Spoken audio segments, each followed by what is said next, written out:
오미크론 속보 영상입니다. 여러분, 속보 영상 전해드리기 앞서서 이 오미크론 속보 영상 코너는 올해 말까지만, 이번 주 금요일까지만 우리가 운영하도록 하겠고요.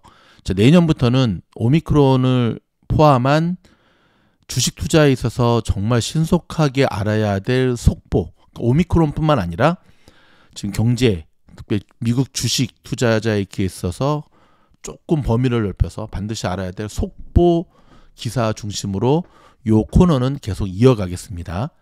자, 지금 보시고 계신 화면, 사진 한 장, 오늘 요 얘기를 좀 하려고 하는데요. 자, 이거에 발단이 된 것은 이스라엘의 4차 접종을 보류하고 있는 모습인데요. 자, 보시면 이게 미디어가 만들어낸, 언론이 만들어낸 오미크론의 모습이고요.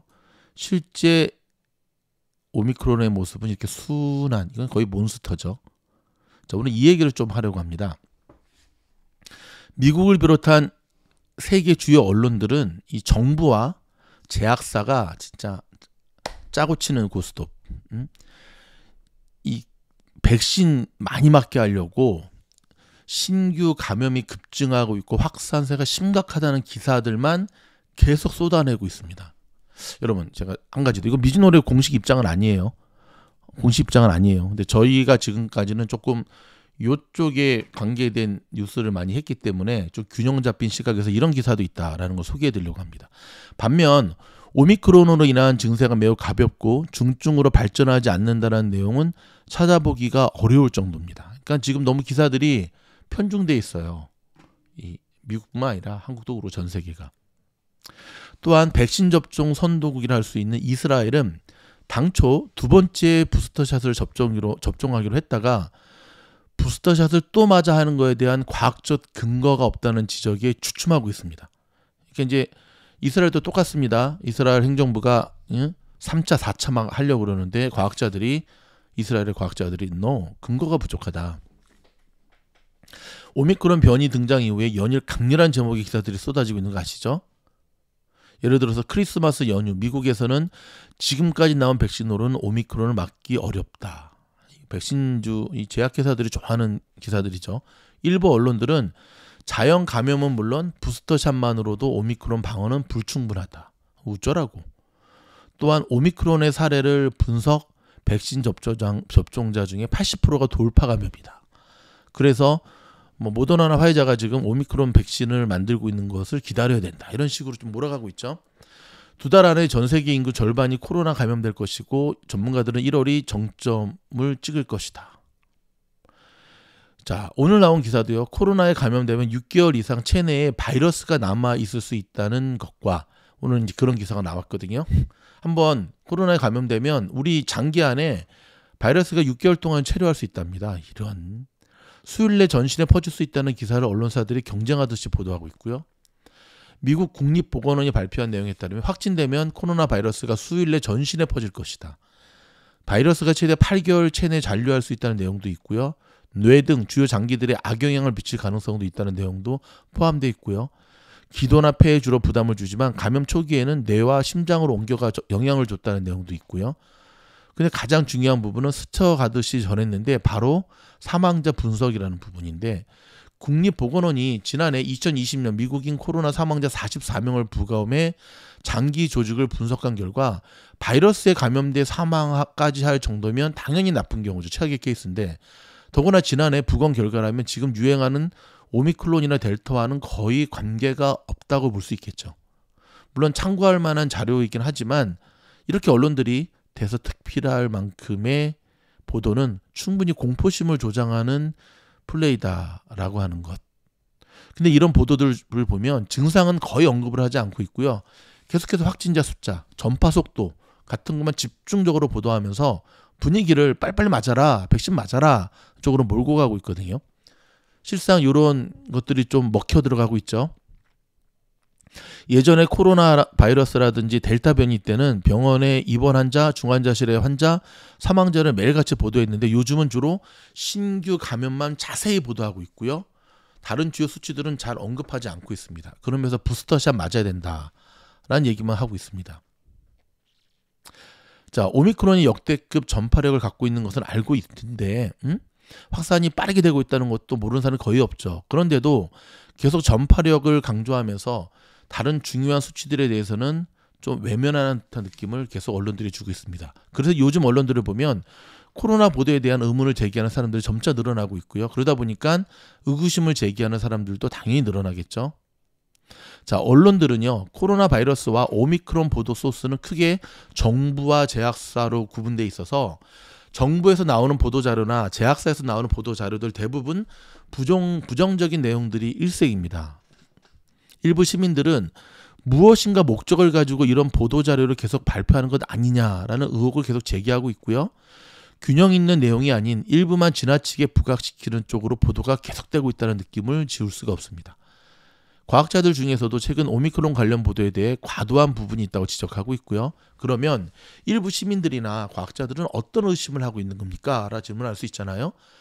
정부나 제약사가 각자 어젠다를 가지고 있다는 의혹을 제기하고 있고요. 정부나 공중보건상 위기를 근거로 모든 것을 장악하고 틀어막고 있다는 상황. 팬데믹이 종료되면 지금과 같은 막강한 권력을 내놓아야 하는 처지고 제약사 코로나 바이러스와 각종 변이 바이러스는 곧 돈으로 연결이 되는 거죠. 백신이나 치료제 등을 개발해 판매하며 엄청난 돈을 벌고 있기 때문이고 최근 화이자가 팬데믹이 4년 정도 더 갈 것이라는 예측 같은 걸 내놓은 것에 대한 비판이 고조되고 있죠. 저런 기사는 화이자로 하여금 발표하면 안 되죠. 뭔 근거로 4년을 간다 그래? 왜 한 40년 간다 그러지? 오미크론에 대한 백신 효능이 떨어진다는 보도는 다 제약사의 보도자료에 근거하고 있습니다. 그렇지만 정부나 제약사가 그런 정치적 이유나 경제적 의도만으로 현실을 왜곡한다고 의심하는 것은 또 지나치다는 생각도 드는데 여러분 생각은 어떠십니까? 정부나 제약사가 최소한 없는 말을 지어내거나 팩트를 왜곡하지는 않는다는 것. 제약사가 영리기업에서 당연히 돈을 벌려는 욕심이 강한 것은 사실이고 양 화이자나 모더나 CEO 얼굴 관상 봤죠. 제약사가 주장하는 것들이 사실이 아니라고 말하기도 또 어렵습니다. 백신이 시간이 지날수록 면역력이 약해지는 것은 뭐 당연한 거죠. 정부 입장에서는 오미크론의 중증력과 치명력이 낮다는 것을 확실하게 신뢰하기 어려운 가설일 뿐입니다. 자, 오미크론이 세상에 알려진 지 한 달밖에 지나지 않아 데이터가 많이 쌓여가고 있지만 아직은 정확한 것을 밝힐 만큼 충분한 데이터가 수집이 되지 않고 있다는 시기상으로 좀 더 해야죠. 방역 수칙을 완화하고 사회 정상화를 시키고 나서 오미크론 사망자나 입원 환자가 늘어날 경우도 사실은 큰 문제이기도 하죠. 정부가 사망자가 줄고 입원 환자가 감소해도 확실하게 안전하다고 판단할 수 있을 때까지 최악의 상황을 상정하고 대처하는 것 이해를 못하는 것은 아닌데요. 어쨌든 오미크론이 걱정한 것에 비해서 그렇게 두려운 존재가 아닌 것은 점점 분명해지는 팩트인 거 아시죠? 왜냐하면 남아공도 그렇고 이탈리아도 그렇고 뭐 덴마크도 그렇고 유럽 쪽도 보면 그렇죠. 확진자가 줄어들고 있고 확진자가 폭등을 했지만 그게 사망자로 거의 이어지지 않고 있으니까요. 자, 크리스 머레이 IHME 소장은 오미크론 관련해 20여일 동안 확보한 데이터를 근거로 언급을 했는데 오미크론 감염자는 90% 이상이 무증상자일 것이다 라고 얘기를 했고요. 예전에는 코로나가 독감보다 10배 이상 위험하다고 생각을 했는데 오미크론은 중증도가 독감보다 오히려 10분의 1 정도가 낫다라고 얘기한답니다. 제 개인 의견임을 전제했을 때 저도 오미크론은 감기보다 낫다라고 생각을 합니다. 개인 의견입니다. 이 크리스 머레이 박사는 계속해서 오미크론이 사실상 감기 수준이라고 언급한 것으로 보이고요. 정부와 제약사가 필요 이상으로 지나치게 자극적이고 선정적인 표현을 하고 있다. 영국의 오미크론 확산이 심각하지만 공식 치명률은 0.025%에 불과하고 여름철 델타의 20분의 1 수준이라고 합니다. 델타가 겨울에 더 강력한 위력을 발휘할 것이다 라고 하는 건 상식인데 겨울에 오미크론이 여름의 델타에도 비교 못할 정도로 약한 게 사실이죠. 독감은 공식 치사율이 0.1%고요. 오미크론이 독감보다 치사율이 크게 떨어지고 있는 것이 현실입니다. 근데 이런 부분 언론이 얘기를 안 하잖아요. 그래서 그런지 이스라엘은 두 번째 부스터샷, 즉 4차 접종을 시행하려던 계획을 수정한 것으로 현재 보여줍니다. 왜냐하면 멈췄으니까요. 당초 이스라엘은 60살 이상의 중증 위험군에 대해서 4차 접종, 즉 2차 부스터샷을 시작할 계획이었는데요. 이스라엘의 보건부 백신 자문위가 2차 부스터샷 접종 공고를 결정을 내려야 되는데 이스라엘의 의료계가 2차 부스터샷 추진에 대해서는 부정적인 의견을 계속 내고 있어요. 그래서 이 나프탈리 베네트 이스라엘 총리가 빠른 추가 접종을 촉구하고 있지만 이스라엘의 과학계는 반대하고 있죠. 자, 그러면 이스라엘이 2차 부스터샷을 적극 추진하다 이렇게 엉거주춤하고 있는 이유는 무엇일까요? 일단은 이스라엘은 영국을 주목하고 있습니다. 영국의 상황을. 근데 지금 영국의 상황이 결정적 영향으로 지금 뭐 이스라엘뿐만 아니라 전 세계 영국을 주목하고 있죠. 영국은 현재 오미크론 확산이 매우 심각하게 이루어지고 있는데 반해서 다른 나라들처럼 오미크론 감염자가 많지만 중증이 거의 없어요. 영국의 보건부는 지난 24일 코로나 확진자 입원 확률이 매우 낮다는 실험 결과를 발표했고요. 델타 변이 감염자에 비해 오미크론 감염자가 입원 확률이 50에서 70%가 더 낮다는 것을 통계를 통해 보여주고 있습니다. 이스라엘의 보건당국, 즉 영국 사례를 검토하겠다고 발표를 했고 2차 부스터샷 접종을 연기하기로 그래서 이스라엘의 보건당국은 발표를 했던 거죠. 결국 그러니까 이스라엘이 2차 부스터샷 접종을 시행하려던 것을 멈춘 것은 좀 더 확실한 데이터가 나오고 난 다음에 결정하겠다라고 보는 게 현재로서는 자명한 사실이죠. 그동안 코로나 관련해서는 워낙 긴급해 서둘러 백신 접종을 이행한 측면이 있지만 바이러스에 감염되면 위험해질 수 있기 때문이기도 했죠. 근데 오미크론은 객관적으로 심각하지 않은 상황인데 부스터샷 맞으라고 하기는 어려워 보인다.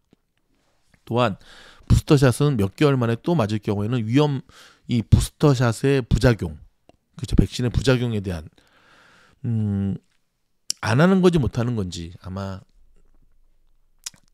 결국은 차선책을 찾기 때문에 그런데 백신에 대한 부작용도 굉장히 만만치 않거든요. 하지만 미국을 비롯한 전 세계 정부들이 백신 부작용자에 대한 마땅한 대안이라든지 연구 결과를 내놓지 않고 있어요. 그거 내놨다가는 안 그래도 맞기 싫어하는 사람들에게 좋은 먹잇감을 주는 거니까. 그래도 저는 해야 된다고 봐요. 백신을 맞고 안 맞고는 본인의 결정의 문제지 정부가 권유할 수 있을지 모르지만 강제성은 없어야 된다고 봅니다. 자, 이스라엘은 사실상 구목구구식으로 백신 맞는 게 낫지 않겠나 하는 생각으로 시행하려 했던 것을 스스로 인정하는 꼴이 되었죠. 자, 그러기에는 오미크론 위험도가 너무 낮아 그렇게 할 필요가 없다는 지적에 힘이 실리고 있고요. 게다가 예방주사를 자주 맞는 것이 오히려 나쁠 수 있다는 과학자들의 지적도 잇따르고 있습니다. 뉴욕타임스는 이스라엘 일부 과학자들이 4차 접종 계획에 반대하고 나섰다라고 보도하고 있고요. 예방주사를 너무 많이 맞으면 면역 체계를 오히려 파괴할 수 있고 피로하게 만들 수 있다. 이게 부작용이죠. 오히려 바이러스와 싸우는 신체 능력이 손상되는 역효과를 낼 수 있다고 강하게 지적하면서 전 세계는 다시 한번 이스라엘이 어떠한 선택을 할지 지켜보고 있습니다. 여러분, 일단 자가 방역, 스스로를 지키는 게 가장 중요하고요. 오늘은 바로 또 다른 이 견해를 저희가 보도해드렸습니다. 고맙습니다.